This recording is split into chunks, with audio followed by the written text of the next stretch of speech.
All right, Nick, let's talk about the Alabama Crimson Tide. Just a few short days ago, we talked about how Coach DeBoer has this team going the right direction. He has the most talent he has ever seen, and we thought that Alabama would be just fine. I think we got our first sign that things in Alabama are going to be status quo. Everything's going back in the right direction. Let's get into the article and talk about it on the other side. This is from The Score, and it says five-star wide receiver Ryan Williams has recommitted to Alabama after decommitting earlier in January due to Nick Saban's retirement. He said, Alabama is and has always been where my heart was since I first began being recruited by them, Williams said. According to Hayes Fawcett on 3 Sports, he says, I love the Tide and the Tide loves me. With the addition of head coach Kalen DeBoer's offense and the relationship I built with him and the rest of the staff in such a short amount of time, I'm 1,000% confident and committed. Williams chose the Crimson Tide over Auburn, LSU, and Texas A&M. The Alabama native is number 9 ranked prospect in 2024 class, according to ESPN 300. Number 3 ranked wide receiver. He had 72 catches with 1,585 yards and 26 touchdowns last season at Saraland High School. That's absolutely ridiculous, by the way, those stats. This guy is an absolute beast. I think he's going to be a huge get to the wide receiver room. But Nick, I think this just shows what he said. Williams himself said it. The ability for DeBoer to come in such a short amount of time and change this young man's mind, who has the ability to go absolutely anywhere that he wants to. He's one of the best wide receivers in this class. I'm sure any school would have taken him, but Coach DeBoer is able to come in here and convince him to stay at Alabama where he always wanted to go. I'm feeling really good about that move. I think it shows that Coach DeBoer has got this team on lock now, and things are going to start moving back in the right direction for Alabama. I'm curious what your thoughts are on this one, but Bama fans, let us know in the comment section below. This got to feel good. After all of the losses to the transfer portal, now to see guys start coming back, what's your comfort level now with this Coach DeBoer hire? Let us know in the comment section below. But Nick, what do you think about this latest recommitment to Alabama?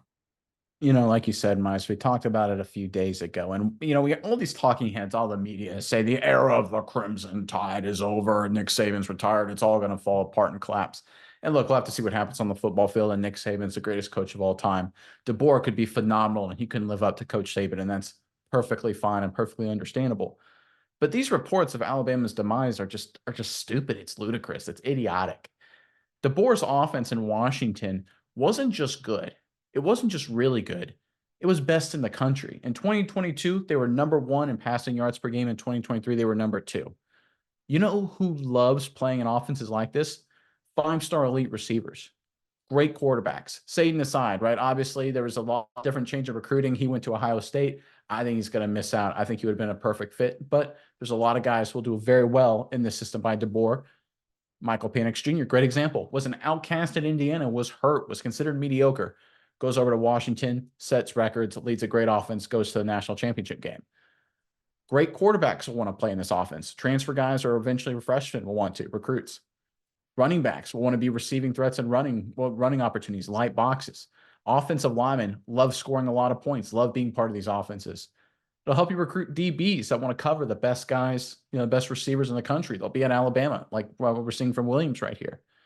Right? This is what anyone who's been paying attention for more than 2 seconds and spends more than 5 minutes watching ESPN First Take or something stupid to actually understand what's going on in Alabama. Yes, it's a shift. Yes, it's a change.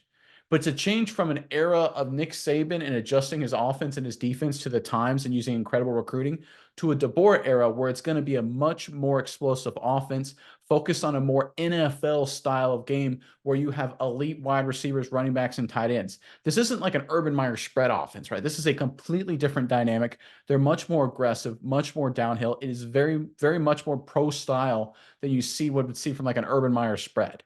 And I think that will benefit Alabama as well, because again, one of the strengths of Nick Saban was that a lot of high school recruits that felt they were NFL prospects felt that Alabama would be a pipeline.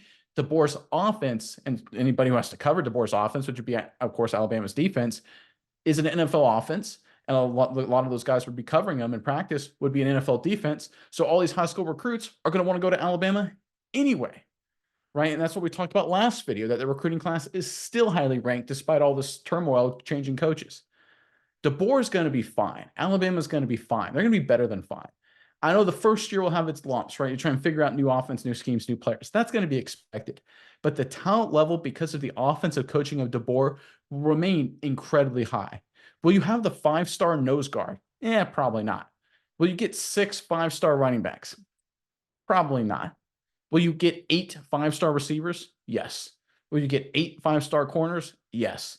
It'll be different. It'll be a change, but Alabama will still be really good. It's still Alabama, and DeBoer's a heck of an offensive coach. Like we talked about before, the rumors of Alabama's demise are greatly exaggerated, and this report about Williams is just further proof of that. Yeah, Nate, and Coach DeBoer, great job. I think he came into this knowing exactly he never expected this to be easy as far as coming in to fill Nick Saban's shoes, but he came into this with the expectation of things are going to be on fire when I get there, and I really need to just get things in the right direction. He went on the Pat McAfee show today. He talked about it. He said for them, there's a little bit of time where there's a lot of uncertainty, but he says, I think we've really got things calmed down now. Shortly after that, recommitments start coming in. So it's like you said, this is new Alabama, but it's not going to be a bad Alabama. It's going to be an excellent Alabama. I think they're easily going to be one of the contenders to make the new college football playoff this year. I think they're going to be one of the top 12 teams in the country, no question. But on the other side of things, I think in just a short year or so, this is going to be a team, if not this year, maybe, this is going to be a team back in college football championship playoff contention. So I think we're going to see a Coach DeBoer led Alabama team that you can be proud of as Alabama things. Just trust them. Like you said, things are calmed down. Everything's moving in the right direction now. And one final point to end on, and I'm surprised it's not talked about at all in the big media. It just blows my mind. And I'm going to reiterate this. Penix Jr., quarterback of Washington the last 2 years, was a nobody for all intents and purposes in terms of elite quarterback play at Indiana. DeBoer and his offense turned him into one of the best quarterbacks in the country. Jalen Milroe has his flaws, but he was a lot better at Alabama this past season than Penix Jr. ever was at Indiana. Are you telling me DeBoer can't look at Milroe's talents, his experience, put him in that offense with a lot of other guys brought into the fold, and Milroe can't put up crazy numbers like Penix did at Washington? Of course he can, and I think he will. And that's one of the things that's being slept on right now. Everyone still has this mindset that it's old school Alabama power football, and they're not going to be able to do that. They probably won't, and that's fine because they're going to put up 1,000,000 points to own the football. It's going to be different. They're going to be fine. They're going to be good. I think it's high time the rest of the college football world. I think everyone's just excited because I think maybe Alabama's done. I don't think so. And this recruit, this 5-star, recommitting to Alabama further solidifies that in terms of DeBoer's offensive strengths, wide receiver, running back, quarterback, tight end, skill positions, they are going to be outstanding and potentially maybe even better in some ways than they were this past few years under Nick Saban.